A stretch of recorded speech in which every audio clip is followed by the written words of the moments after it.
Well met, everyone.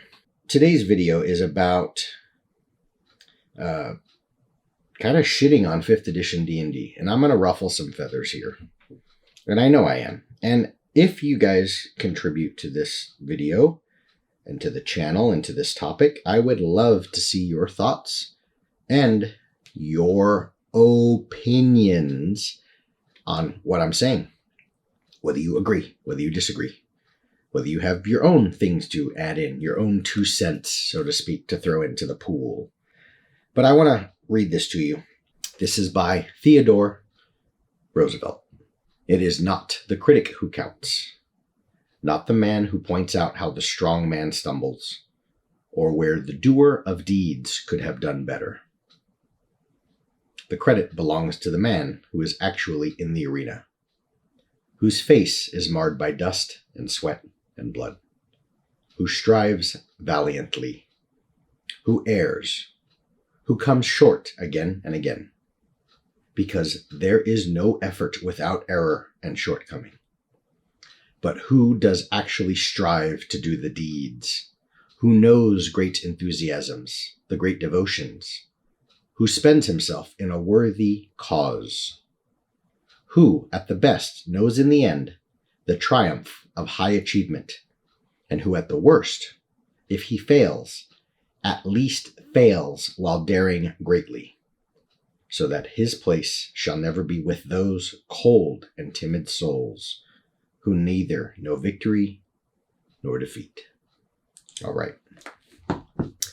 Let's get into this. This is not a video to dump on all of D&D. I am talking specifically about 5th edition D&D. A little caveat as well.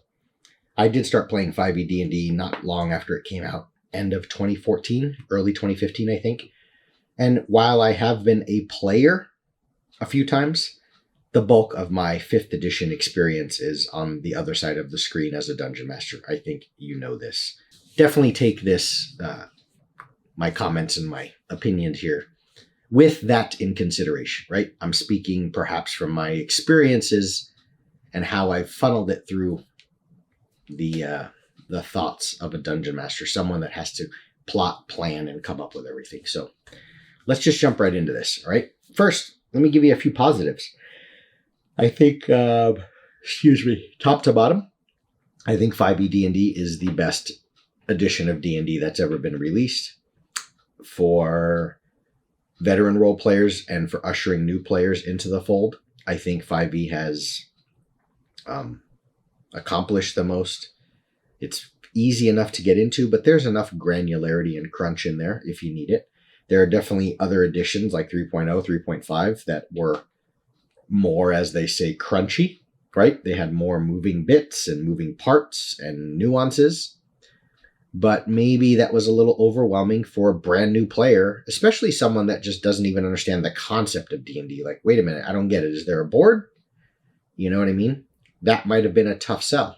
You pull out that milk crate with all those damn books, and it was like, what the hell? Where do I begin? But then you had sort of the video game aspect of 4th edition D&D, where it felt very wargamery, right? More video gamey. It kind of felt like Warcraft at your table, World of Warcraft, I should say. And then some veteran players felt like, okay, that might bring in new players that just want to fight and do combat and, you know, move a wizard around the battlefield to kill the dragon, and here's your at-will and daily powers. But then the veterans might have felt like it lost the little nuances and the good bits about sitting back and just telling a good story and narrative and blah, blah, blah. So anyway, I think 5e is overall the best system, and it is what we choose to play. We have all the books. Between myself and my players, we have all the editions, all of them, everything from basic edition, box set stuff, all the way up. And of course, there's new releases lately, right? Where you've got like OSC or OSR, old system rules stuff, and old system D&D things that are out there. New products that are being released based on old editions of D&D. Yet we all still choose to play 5e, so it's definitely good. But that's a very long intro, right? So let's just jump into this. What is it that gets my britches in a bundle? 5e is too combat centric. The CR system, I have a video on this, and I asterisked the title, but I'm going to call it out right here. 5th edition CR system is fucked. It's jacked. It's shit. It is. It's just terrible. Could I design better? No. Let me back up. If I spent enough time, no, I'll still say no. But if I spent enough time, I can certainly design a better system for my table. And therein is the big hiccup. Therein is the problem. The CR system tends to... It's what you build encounter design off of, right? When you're reading that in the DMG or in Xanathars. I think those are 2 books that have some paragraphs and pages that talk about here's how you build an encounter, right? A fair encounter, maybe a deadly encounter, a challenging encounter. It's all based around that damn number that is assigned to monsters, the challenge rating of the monster, the CR. And the fact that I and others would be able to weave through that, make some changes, twist and turn and squeeze some things, and come up with something that works better for that table tells you that the CR system is an entirely individual thing, right? As is all of D&D. I get it. But as written, the blanket of the CR system, the umbrella, floats above so much of 5th edition's combat, which is the selling point of 5th edition D&D. Look at your character sheet. 95% of that sheet only has value when you're in combat. Yeah, there's little details you can make notes on that inform how you might want to role play your character, but there's so many, as I always say, little buttons on your character sheet, and those buttons are only pushable after the Dungeon Master says roll initiative. And when the core system in place is built around and all sitting underneath something known as the CR system, which is absolutely broken, the system itself is fundamentally broken. It's too combat-centric. There isn't enough of the approach written down, because so many people adhere to what's in the books. This is what it says. I'm new. That's kind of how I have to play it, right? We're not just making shit up, even though that was the core and the essence of D&D back in the founding days. Now it's very strict adherence to, someone on the internet said I couldn't do this, so therefore maybe I couldn't. There's not enough folks out there that can just think for themselves anymore. And as a result, they go too strict to what it says on the pages. And when the pages say this monster is this CR, we dare not say, well, it says it's a CR2. I don't see how I should make this a CR6 or how I should make this down to a CR quarter. So for simple math, let's say you have a CR5 monster. I think there needs to be more stuff written down that says, this is what we came up with based on our wonky CR system. We think this monster is a CR5. But written in the book. Don't leave it to the devices of the Dungeon Master to figure out.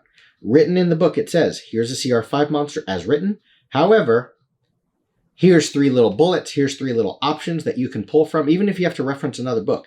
Here's 3 options that bring this guy all the way up to a CR 6, 7, and 8. And here's 3 options that bring him down to a CR 1, 2, or 3. Give those options, because then what happens is I don't look at the CR numbers anymore. I don't need to look at CR 8, CR 5, CR 3. I just look at the little bullet point options. Oh, these options say that this guy that's a CR5 as written is now going to go up to CR8. But those 3 options don't really apply at my table, because they're all melee options, and my players all have the ability to fly. You get where I'm going with that? So don't give numbers, because what the hell do the numbers mean? There needs to be qualifiers attached to all these numbers. And with this umbrella over combat that says CR, challenge rating, this is how challenging a monster is. What the hell does an 8 mean? What does an 8 mean? Other than it's supposed to be more powerful than a 7. But why is it an 8? Right? There's not enough written DMs have to figure that shit out for themselves of like, okay, this guy is an 8 because he's got, oh, hold on, he's got legendary actions. That's why he's an 8. But there are some CR3s with legendary actions because they're iconic or important NPCs or, monsters that aren't all Forgotten Realms level 20-ish. I think there needs to be, like a better list of like, here's all the attributes you can give to CR1s. And I know the DMG does that, right? It does have a little bit of when you change its hit points or give it +1 AC, change its CR here and there, right? But here's the problem with that. That shit's hidden away in the Dungeon Master Guide. I believe that stuff needs to be like a little shopping list, an ingredient list you can pull from in the monster book itself. Sort of every monster, I think, should be more along the approach of, instead of just saying orc CR1 quarter, orc CR1, just say orc. And then underneath that, it says building an orc. That's it. Show a nice cool picture of an orc. Maybe a couple, 2 or 3 pieces of artwork of an orc that looks kind of like a random, orc on the side of the road that's trying to just rob your caravan. And then you have this badass looking boss orc. And then you have like the orc chieftain. So 3 cool pieces of artwork and it just says orcs. And then underneath it says building an orc. Giving him any one of these things increases his CR by 1. Giving him any one of these things increases his CR by 2. Or if you choose 3 things from this category, that increases CR by 3. Whatever, right? Tables and charts and things like that. I believe that might be the better way to go. So the CR system is shit, but yet it's so important. There are too many books and character options. I mean, go through Xanathar's Player's Handbook, Tasha's Volos, and Sword Coast, and tell me how many races, subclasses, and backgrounds you have. It's like 50 of everything. That's too many. I mean, the waters are just getting more and more muddied. Of a fighter now has 7 options. I'm not saying that it needs to be down to 2 or 3 or just Player's Handbook only. Okay, and obviously it should go without saying, but I'm going to say it anyway. You don't have to use anything. You can disregard it. But there's always that feeling of, well, it was written by a designer. It's official. It's printed.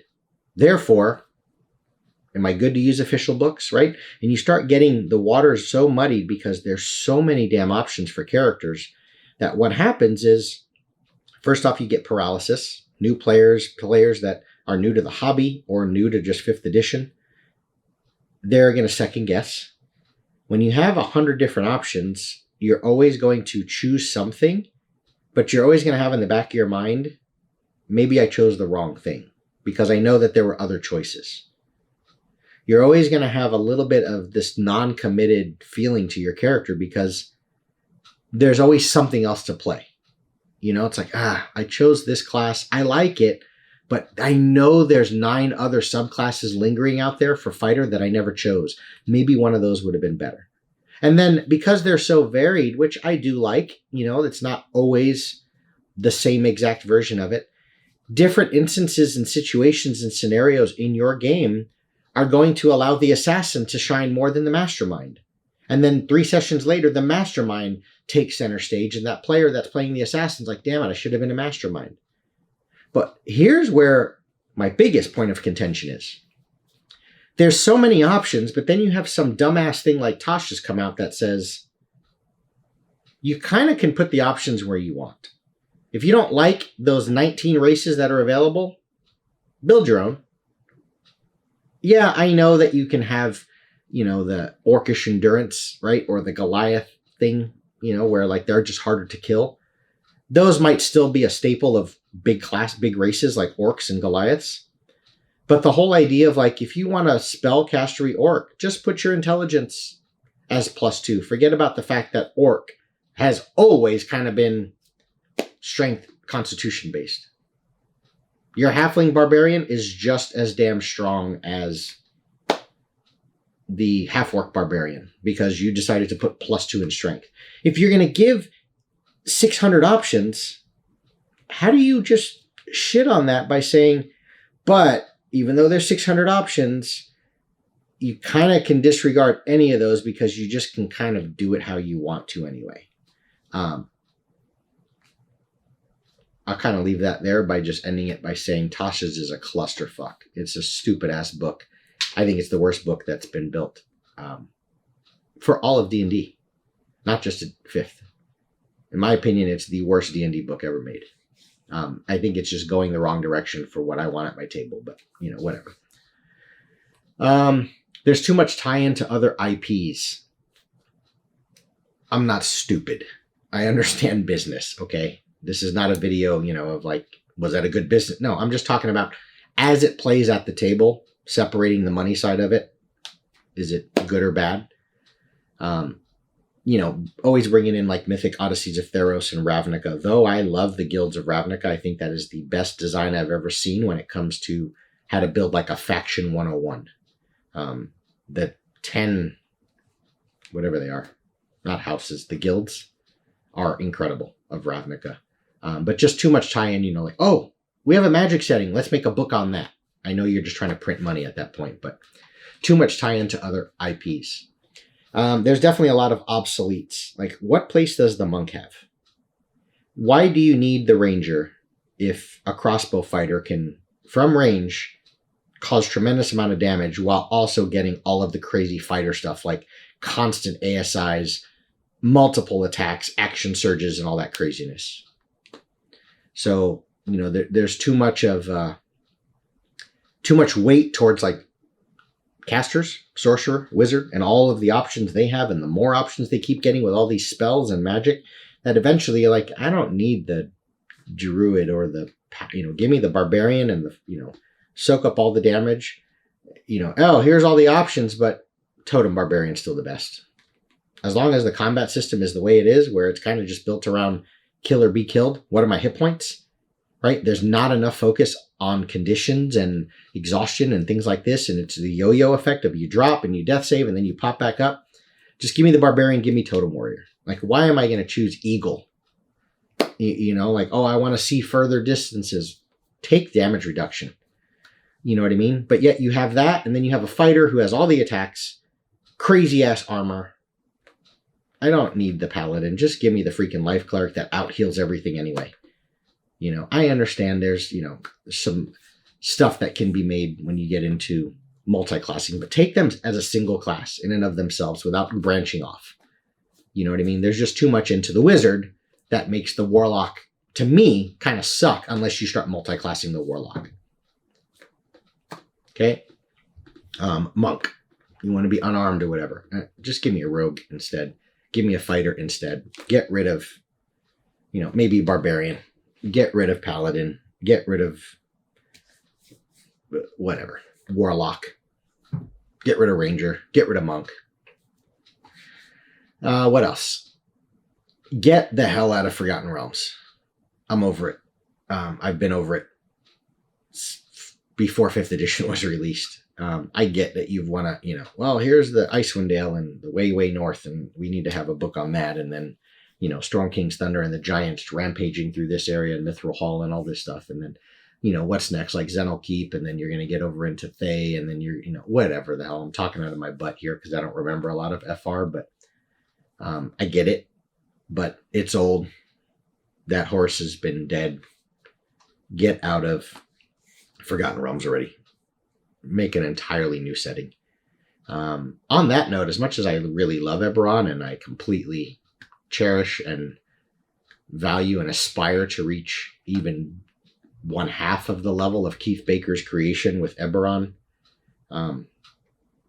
it feels like it's going very Hollywood-esque, right? There's just not a lot of, there's no original idea anyway, but give me something new.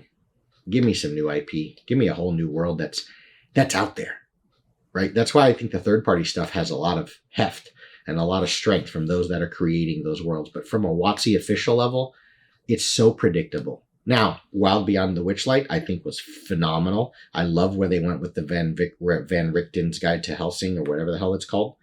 I like those things, like the Domains of Dread and all those different nuances, and they did well. Ravnica, I think, is awesome when it comes to the guilds. Eberron as a whole is incredible. I love Matthew Mercer's take on Wildmount, but I think that's more because I just like the way Matt Mercer presents it versus There isn't anything about the setting of Wildmount that just, wows me, but like give me more of like Matrix 1.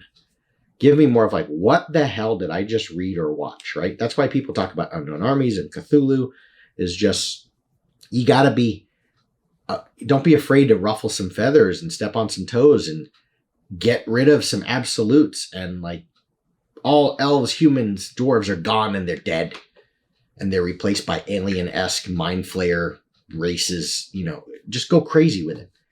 That's what I think the strength of something like Dark Sun, right? And, anyway, just leave Forgotten Realms. And then the last one, monster books. This kind of ties back into the first one where the CR system and combat and all this other stuff, you need good monsters to fight. Third-party monster books are better. There's just more variety. I think the nostalgia and the familiarity is what draws us into pulling the monster manual off the shelf, but bog standard sort of as written, they're lackluster. They're losing that sheen and that shine. I think Tome of Beasts, Creature Codex, books like that are just so much more ingenious and inventive and clever in their abilities and things they do, right? Because here's the thing also, again, tying back into the CR system, there's sort of these traits and features and an angle that you want to go with each monster written in an official book, because you got to kind of try and think through where does that apply to the CR? Like, does this really skew up its CR by a lot? Whereas these third-party monster books, there's almost more of an acknowledgement of CR system is screwed anyway. I'm just going to give this thing some really cool ability. I know that it stuns you for a minute and that's terrible, but this ability makes sense based on what the creature looks like and the lore and details about it. If it's a boogeyman and it's a haunt, it's not just incorporeal. It's not just something that ages you, which really has no effect in the real time of the game. It's not as threatening. When it's a boogeyman, when it's a haunt, when it's something that everyone in the nation is afraid of, that fright causes 3 points of exhaustion, just straight out of the gate. I don't care how you wrangle that through the CR system and how powerful that makes it. Because what that does is, number one, it sells you on the fact of, holy shit, this thing is really scary, because the moment I see it, if I fail that save, I get 3 levels of exhaustion. It took my breath away, literally. But it also now makes the player say, maybe we don't engage this thing. There's a reason why it's the terror of the North, and it's the boogeyman, and everyone is deathly afraid of it. Because 3 levels of exhaustion, you fail that thing twice. So it isn't like you just get it once and that's it. No, every other round, or I have it on a recharge, this monster rolls this and boom, you feel this wave of fear that you just don't understand what you're dealing with, but you cannot wrap your head around it. It draws out the greatest horrors and nightmares from within you. And you fail that saving throw twice, you have 6 exhaustion. Your character just shit the bed. Done. But now it makes the group come to the table and say, we need another way around this thing. If we can't overcome that, guarantee it, we're not engaging this thing. And third-party monster books do things like this. Maybe not that extreme, but they play around with options and cool stuff more, because they're not trying to also simultaneously confine it to where it fits within a broken-ass CR system. So I think that's the biggest one. The first point, 5e is too combat-centric, and the math that sort of dictates how combat flows is incorrect math. So how's that going to work? Anyway, remember what I said in the beginning. Keep it civil. Keep it smart. Respect others. Wheaton's Law. Don't be a dick. I'd love to hear and see and read your thoughts on what I've said. And especially if you've left 5e, or you're you're thinking through about leaving 5e, and you're going to not another game, D&D, but you're going to another edition. Why?